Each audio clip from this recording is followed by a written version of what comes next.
Good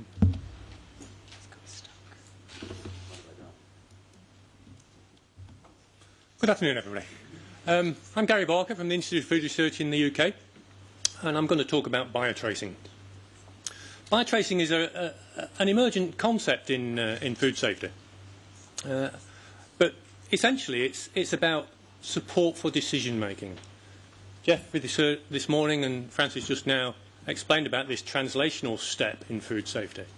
One of the most important parts of that translational step is to make all this really good science that we all perform available to those important people who have to make decisions.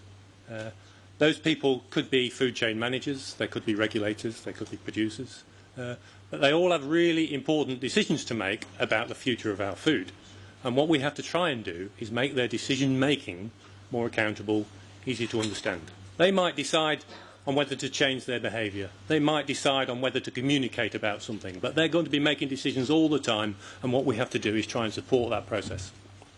So, I think it was Paul Brereton this morning said that the current status of traceability applies to mainly the food packaging. But then Simon and other speakers went on to explain actually traceability of food also refers to the geographic origin and even the species of interest and so on. But actually one of the questions that we might really want to ask is not where does the food come from, but where does the problem come from? Okay? The problem in its own right is what most of us are interested in terms of food safety. And so it's actually you're trying to understand where did that problem arise, what was the source of the problem, that is the crucial element of discovery in terms of food safety.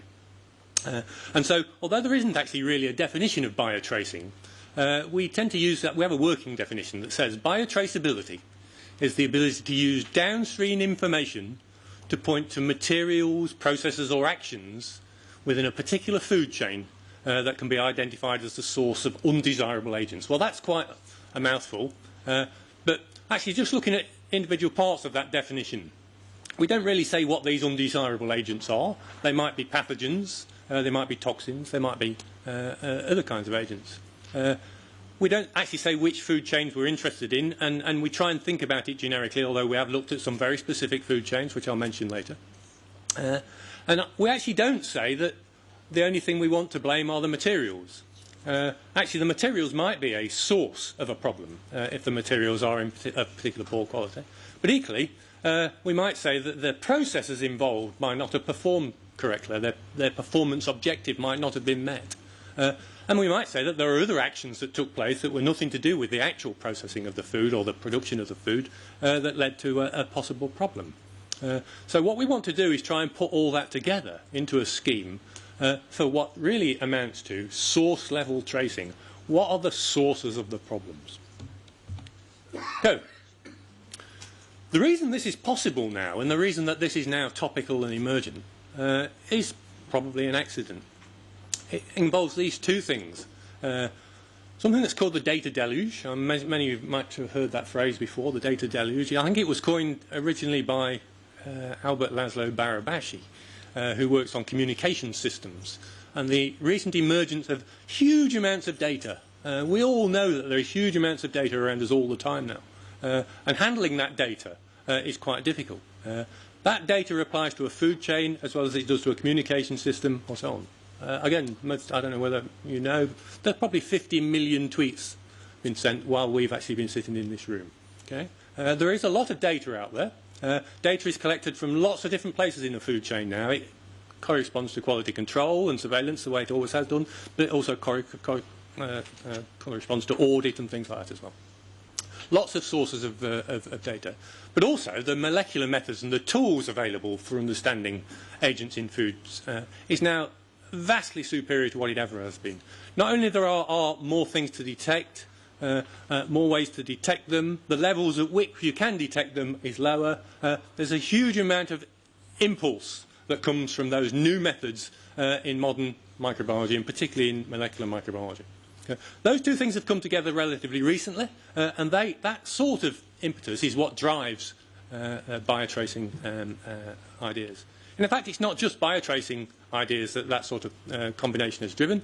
And you can see similar sorts of motifs and similar sorts of ideas that have arisen in molecular epidemiology. Most of us will have seen source tracing in action in food recently to do with an outbreak situation. Microbial source tracking is often is usually applied to describe the tracing of sources of pollution in watercourses and so on.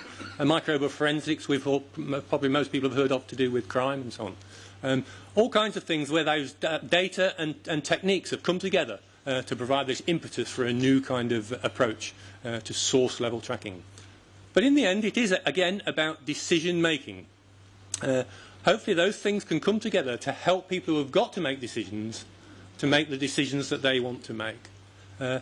Again, one of the things I often try and teach to students is that actually making a decision, you can never guarantee that people will make good decisions.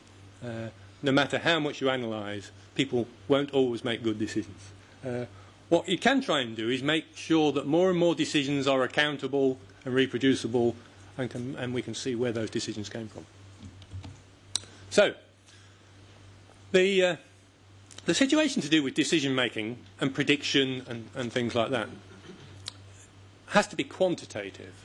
It's very difficult to maintain a qualitative approach to decision making subject to all this data.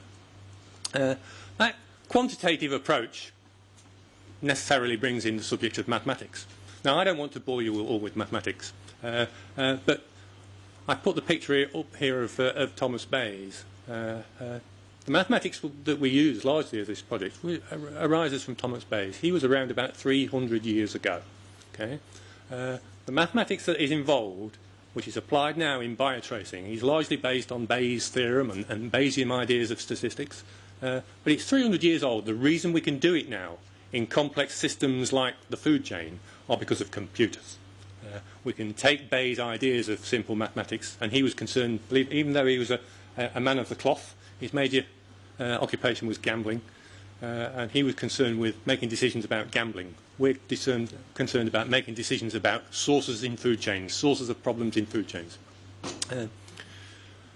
There are lots of data and models already in existence about the progress of bacteria and pathogens and toxins in food chains. They're predictive models. There are some really good databases out there that are supported very well. In general, what they do is try and follow the problem through the food chain. Estimate where the problem starts, find out how it propagates to the next step in the food chain, and so on, and find out what might happen at the end. That's what most mathematical modelling of food safety does. Okay? Whereas if you think about how desire to trace sources, we want to go the other way. We want to say, if we actually know what the situation is at the end, and it's a situation that we don't approve of, can we trace where that situation came from? And yes, actually we can, because of this man called Thomas Bayes.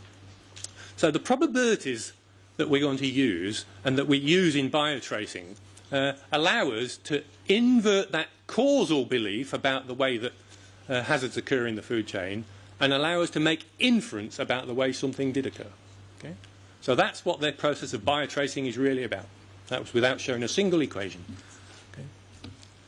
So, in actual fact, the situation I'm going to explore in the next couple of slides, and the one I've just explained, are this tracing back process of inverting the causal behaviour. Many other possibilities exist for adding to that inference, of which one I'm sure many people are already aware of, to do with matching of agent types. Most of us appreciate and understand the matching of DNA at a crime scene. If the DNA is yours, you're guilty. Well, get a good lawyer. The actual situation in a food chain is actually slightly different, because we don't always go down to that ultimate description of DNA. We might want to match strain types or serotypes or phage types or some other kind of typing which is easy to obtain. And then we need some additional mathematics to say how good that match is and what we can infer for that match. So we combine both the tracing, the inversion of the causal behaviour, and this agent type matching process into our understanding of where things came from in the food chain. You can go away and read review type materials of this, and you can go onto the internet and actually play with real biotracing models.